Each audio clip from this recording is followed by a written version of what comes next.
Heyo, welcome to the Carnival land section of the tutorial. Again, things are going to be pretty concise, so you might need to kind of pause as you learn along. There's a couple tricky sections in this level, and I tried to cover them in as much detail as I could, but as always, if you have any questions, join the Chameleon Twist Discord and ask there. Upon spawning into the level, walk down left off this corner, then after respawning, walk down left off this corner.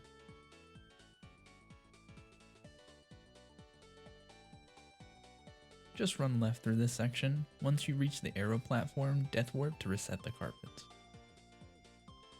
On spawn, run up left and tongue to the pillar platform. From there, jump to the carpet, run left, then jump to the next carpet and ride it up. Jump and tongue up from there, and then get onto the top of this building. From the top of the building, jump off and slingshot straight up to get to the next section. If you fail to make the carpet, try to tongue over to this platform. From there you can jump left and make it to the takoyaki.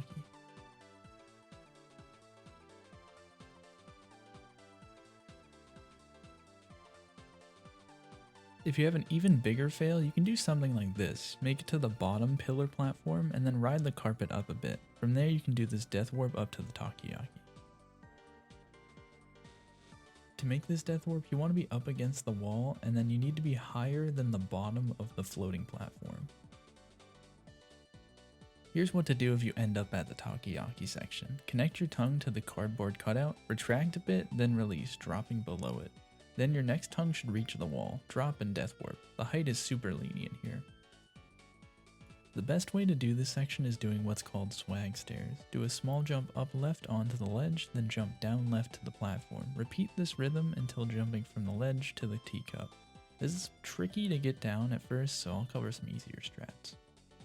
The two alternate methods for this section are doing tongue jumps against each wall or vaulting up to each platform. Tongue jumps are generally faster if done well.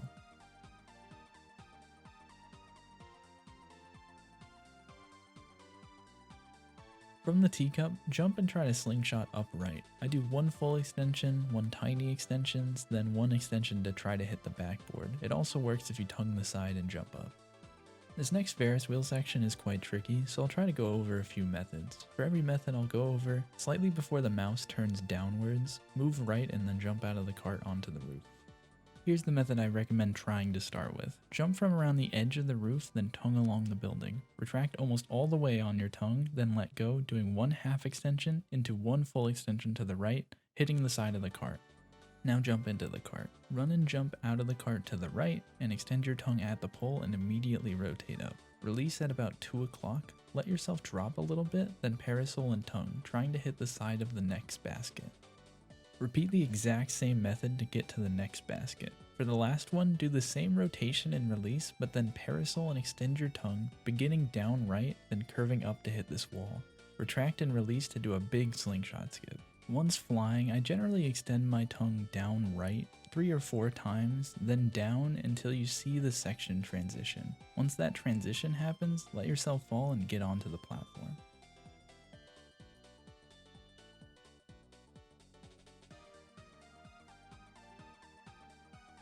If struggling with the end slingshot, you can instead just get up onto the platform, then you can slingshot down right from there.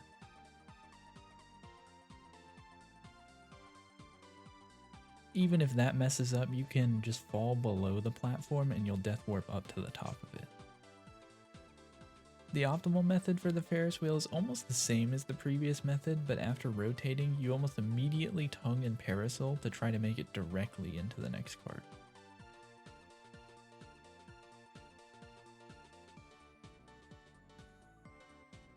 When things go wrong in this section, you generally want to just wait in a cart until it gets high enough so you can vault and then hit the pole.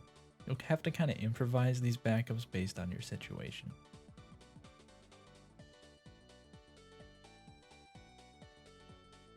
If you're struggling to make it into the first cart, an alternative is to vault near the edge of the roof and then proceed pretty similarly to the first strat we went over.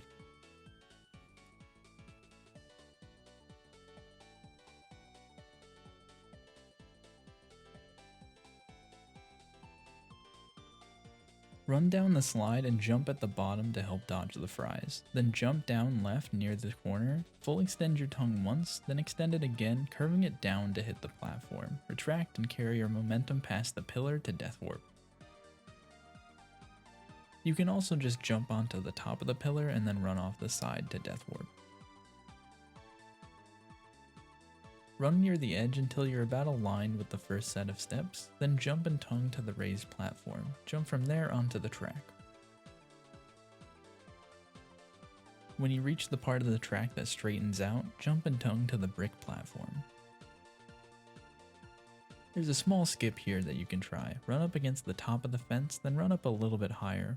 From there, jump and slingshot straight left. Do one full extend to the left, then one down left, curving to hit the side of the wall.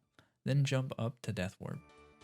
You're aiming to tongue the top face of this platform. If you hit your tongue anywhere along it and jump up, you should get the death warp. Alternatively, you can just run along the railway, optionally tonguing up to the last platform, then jump on the purple platform. Trapeze Skip is another tricky section. Basically everybody does this differently, so I recommend experimenting and watching how some other people do it. I'll go over how I do it and some additional notes.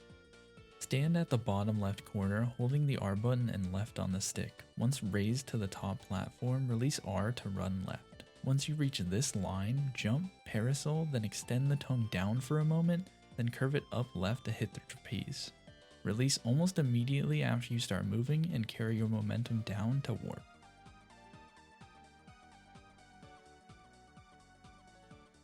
If you fail the warp, the timing will be a bit different on the backup. I generally wait until the trapeze is off screen for a second, then do a neutral vault, and the timing should be aligned to do the same method as previously shown. Instead of doing that neutral vault, you can also just wait until Fred is done blinking after respawning, then the timing should again align with the previous methods. Another method that works as both a backup or as your primary strat is to jump down and slightly left off the platform, then parasol and extend the tongue down and curve it to hit the top of this pole. If done correctly, you can warp without the trapeze, but this is pretty tricky. The previous methods are all trying to hit the optimal warp, but there is a more lenient warp that is to the left of the boat warp. So if you slingshot at more of a down left angle, you can hit this warp right next to the boat.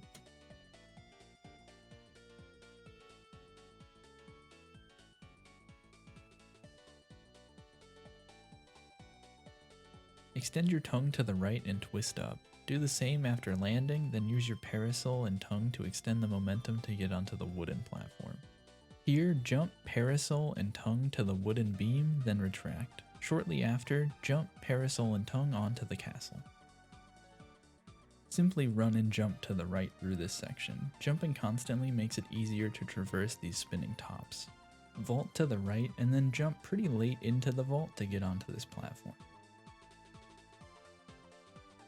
To fight Burger, run down and try to tongue all these burgers in this line. Then turn to shoot. I use R to shoot in place. Then repeat until he dies.